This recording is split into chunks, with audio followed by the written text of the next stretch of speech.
Shout out to Bond K Barbecue. Right here in Arlington, over here by the Parks Mall, off of Cooper. Real good meal. Kind of funny, the weather got really bad for a split second. Power went out, like right as I started cooking my food, but it's all good. I just finished recording on my phone. I'm just gonna put both videos together.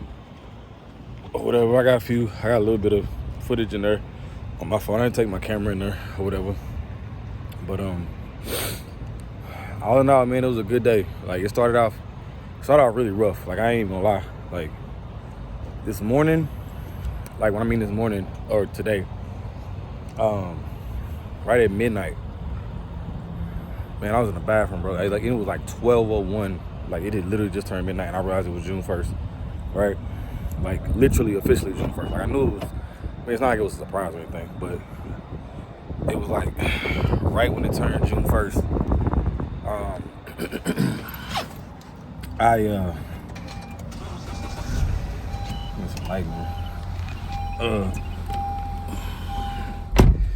I started looking for a song to play. It was the one I was playing earlier. I still be learning my car, but yeah, it was the song I was playing earlier when I was headed to the gym. It's called Me and My Brother. It's by, the artist name is Five. It's like the number 5 in the IBE. But it was like Instagram refused to let me find it. Like when I was doing, like I was typing it in, I typed in Me and My Brother. Typed in Me and My Brother with the 5 IBE. Typed in 5 IBE, My Brother. Me and My Brother, would not come up. I had to, man, either way, I got it posted or whatever. I just posted a picture of my tattoo. For those of y'all that don't know, this is my brother, the one that passed away. The one, the whole video is about. This is my oldest brother, Alton Henry Williams II. You know what I'm saying? That's my other brother, you know what I'm saying? Wendy. But I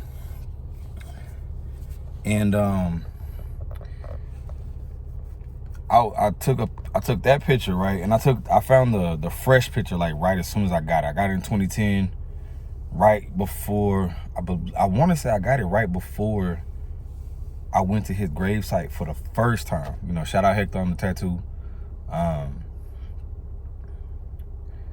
And then shout out my new artist, Etho Mark, for the Burks on my back. Shout out to both of them amazing artists. You know what I mean? Like, yeah, bro. It was like I literally went from Hector to another Hector, pretty much, bro. Like the talent level is there. The only difference is he's just younger. That's it. That's literally the only difference. The tattoo feeling felt identical. You know what I'm saying? The conversation was amazing. Like me and bro locked in on some it's bigger than the ink type shit, and that's just how I rock with people. But yeah, so I posted the picture of that, and then I was sharing the post to my story. And then so what ended up happening was I was captioning it, like while I was typing something out. And sorry if I keep looking around, I got all my lights on in my car, and I'm still sitting in this parking lot. And just if you know me, I'm like a real, I don't want to say paranoid person, I'm a real aware type person, whatever. But anyway, so so I'm posting it and I'm typing up the caption, right? And I'm typing it, and when it comes to like stuff like that, when I caption stuff or when I comment on people's pages or whatever, and I'm actually just speaking from my heart, I just let stuff flow. And it's like the purest emotion. You're gonna get the purest words from me like that. And so what happened was I typed, if I could, like basically if I could see Pete again, that's the nickname, that's his nickname.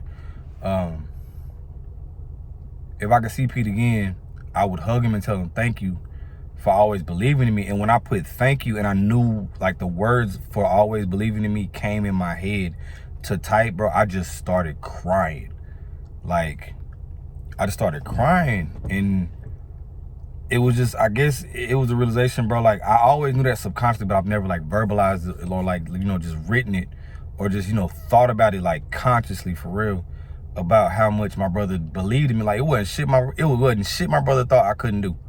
Like, it really wasn't, bro. Like, my brother he just always believed in me. But the other part of that, I cried like 30 minutes, bro. So it was just a bunch of stuff that just went through my head about him, man. And the other thing that went through my head that I thought about was just how much of a protector he was to me. But I've never thought about that because I've always been, even though I'm the baby, right? I've always been very, very overprotective of people that I love and care about. So for somebody to be like that, to me, it doesn't really register with me. I was talking to Ronnie earlier, and I was telling him about a story, and it popped up like when we were leaving the gravesite, about the time I was trying to close my mama's gate, and like I was standing there messing with the gate for like a while because the gate was just real tricky, the way the lock she used to have, and or just the way it was, and I was locking it too. That's what it was. I had to reach over and, like, you know what I mean, lock it, and I didn't realize I was standing in a bed of fire ants. So they didn't bite me at first. And I walked all the way in my house. I walked in my mama's house. I turned to the right, went through the dining room, and I was turning left as I was going through the kitchen, finna go to the back of the house. And one of them hit one of my leg hairs. And like I just felt like this little tickle, so I shook my leg, right? And all of them bit me at the same time. Like, it just felt like my whole leg just caught on fire. And I just started screaming, and like I ran back in the den, and I was just kicking my legs. Like I sat on the ground, I was just kicking my legs, cause I had on long pants, and it was so messed up because of like what I had to say wasn't gonna register, you know, in my mom's brain like I'm being serious. Plus I'm very playful and I play jokes and do all that. So I ran in there and I was like, I gotta answer my pants, and I was screaming like at the top of my lungs. And my brother literally, he never thought that I was joking. He picked me up, immediately ran me to the back of the house, put me in a tub, and immediately turned the water on. And when he turned the water on, them ants was flooding out of my shoes. I had on some Converse. They was just pouring out of my shoes. But you know, it's just one of the things where I realized that as much as I always wanted to be protective of my brother, like, he was my protector, and I knew that. You know what I'm saying? Like, I really did know that truly deep down in the bottom of my heart. And since 14, I felt like, you know, nobody's here to protect me. You know what I'm saying? Not like that, but it's just I don't have that backup like that. I don't have his backup. I'll be specific. It's not necessarily that I don't feel like I have people that have my back, because I know I do. It's just the simple fact that I don't have his backup. And I told Ronnie today, like, I've been scared to do a lot of shit for the last 25 years. But like, I've been scared to be great. You know what I'm saying? Because he's not here. But I'm like, that shit gotta stop, bro. Like, it really gotta stop. Like, there's so many ideas and shit that I be having, and so many, you know, like, great things that I know that I could be doing, I should be doing, I'm supposed to be doing, and I just don't. Like, I figure out a way to procrastinate and talk myself out of it before I ever actually go do it. And, you know, and that's why. And like, so when I thought about him being protective over me, and I thought about, you know, me being scared, and that's just like that's a real feeling that I've had subconsciously, bro. Like, I'm just scared of a lot of shit because I don't have him here. You know what I mean? Like, and I mean, don't get me wrong, like, bro, I done had fights and shit. Like, I done got in some crazy situations that I really just had to, you know what I'm saying, be a man about. But, you know, that little 14-year-old boy, you know what I'm saying, that was at my dad's house when he passed, bro, that little boy is still scared, bro. The little boy in me is still scared. And it's just, I don't know, bro, like, just talking that shit out with Ronnie and shit like that, bro, like, I just kind of, like, got a lot of peace today, bro. Like, and, like, from me to you, Ronnie, bro, like, I know I'm gonna put this out there, and I know I'm gonna send it to you directly, so I know you're gonna see this, bro.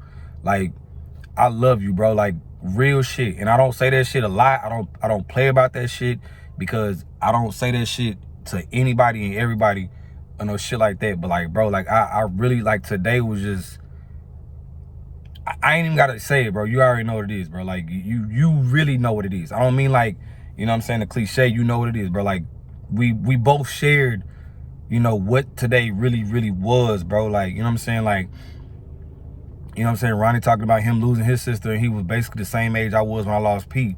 So it's like, and Ronnie's way younger than me. So it's like, I'm just trying to, you know what I mean? Like, I'm just trying to help him through it, bro. You know what I'm saying? Like Josh Wise says, bro, be who you needed, man. You know what I'm saying? Be who you needed for other people. Like, you know what I'm saying? I ain't really had nobody to walk me through that when I was young, bro. It was like, I just really had to feel that shit by myself. And that's some dangerous shit, bro. That shit took me down a very, very, very fucked up path, bro. That shit unlocked some demons and had some demons stuck on me, bro, that I threw away so much time and just, yeah, mainly just time, bro. I lost out on so much shit trying to fight that demon by myself, bro. And it's just, you know, I wouldn't wish that on nobody else, bro. And I refuse to let anybody else go through that if I can help it. So that was one of the main reasons when he asked me, because the thing was, I didn't ask him to come. I really wasn't even planning on nobody. I wasn't planning on going at first, but it was just me talking to him. It just kind of popped up in my head to go. Like, bro, it's been 25 years. And so I was just like, fuck it, bro, I need to go. I mean, it's only the third time I've ever been. So, you know, I went.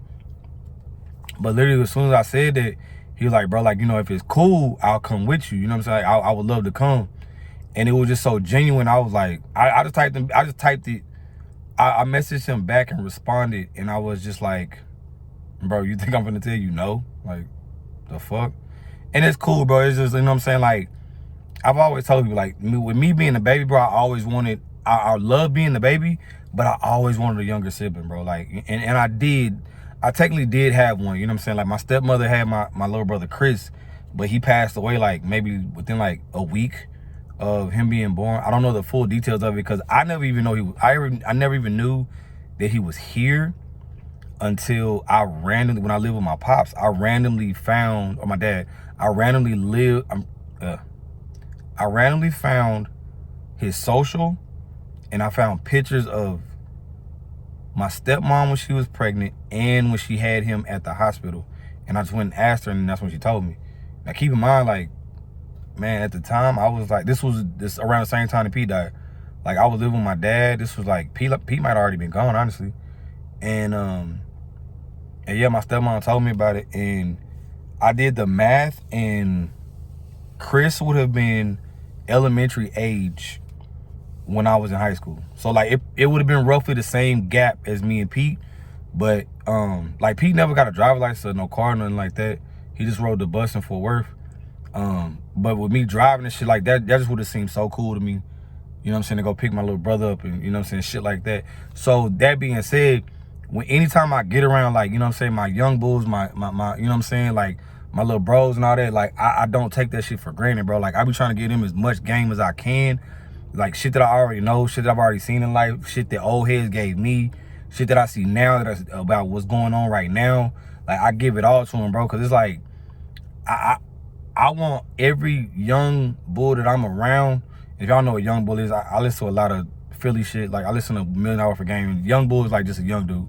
I don't want to say young nigga or whatever, but like, all my young bulls, bro, like, anybody I get around, bro, like, you know what I'm saying, whether it's my Neos, all that shit, bro. If I could do anything to keep them here, and, you know what I'm saying, I will. You know what I'm saying? Long live winning, man. Like, you know what I mean? Like, it hurts a lot different, bro, when they're younger, bro.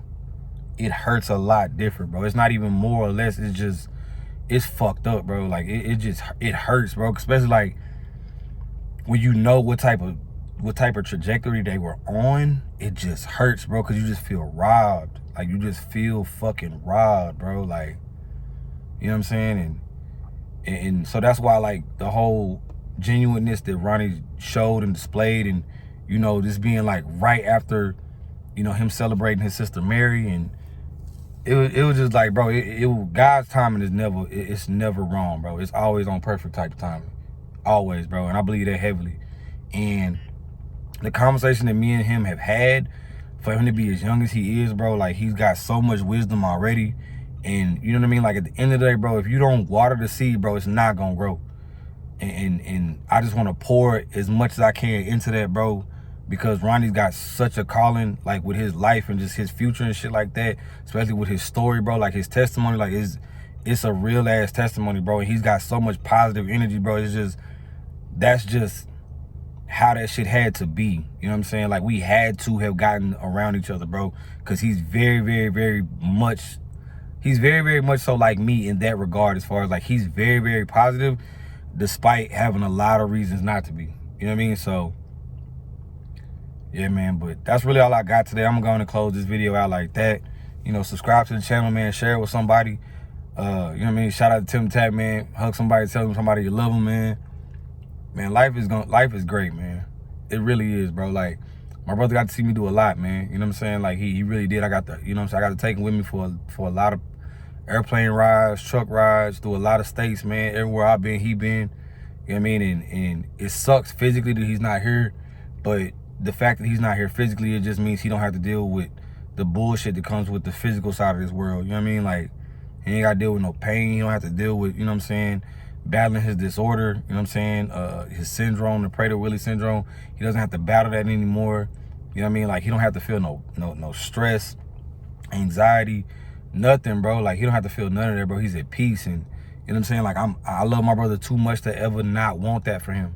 You know what I mean? Like, no matter what it might hurt me, bro, to know that my brother's at peace and to know he's in heaven, bro, like, to know, like, you know what I mean? Like, he good.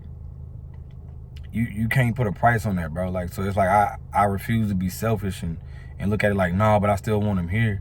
You know what I mean? Like, if I could hug him again, you know, I definitely would. But, you know what I mean? I do have faith in the fact that, you know, I'm going to see him again. So it really don't matter. It really don't matter, bro. Like, I know I'm going to see him again. So let me turn this light off. Maybe that'll stop the glare. But yeah, it's already finna be 9. It's already finna be 10 o'clock. I've been running all day. And finna get home to the wife and kids. You know, I'm signing off. Coach Huff, light workout today. I did arms, nothing major. That's it, man. Till the next one. Appreciate y'all listening. Love.